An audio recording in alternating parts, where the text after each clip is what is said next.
Local crime બ્રાન્ચે Chitra road ઉપરથી દેશી બનાવટી તમંચા સાથે શાંતિનગરના ઈસમને ઝડપી લીધો। લોકલ ક્રાઇમ બ્રાન્ચની ટીમને બાતમી મળી હતી કે ચિત્રા શાંતિનગરમાં રહેતા શરદભાઈ લીંબાભાઈ ચાવડા ચિત્રા રોડ ઉપર આવેલ કોલી લોજ પાસે દેશી બનાવટી તમંચા સાથે ઊભા છે। જે બાતમીના આધારે એલસીબીની ટીમે દોડી જઈ શરદભાઈ ચાવડાની તલાશી લેતા તેના કબજામાંથી દેશી બનાવટી તમંચો મળી આવતા ધોરણસરની કાર્યવાહી હાથ ધરી હતી।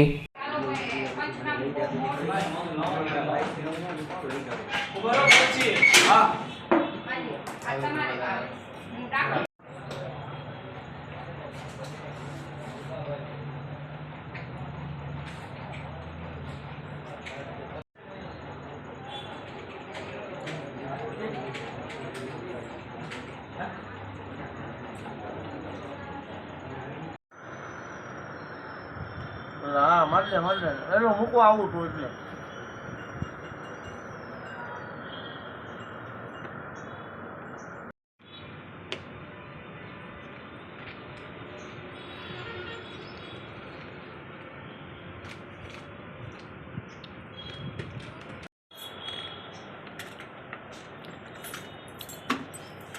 કૌશિક ભાઈ બેઠા સાહેબ ને એ બેઠા એટલે એ બે ને મેં કીધું લોક મારો છો ભાઈ પછી કહેતા નહીં।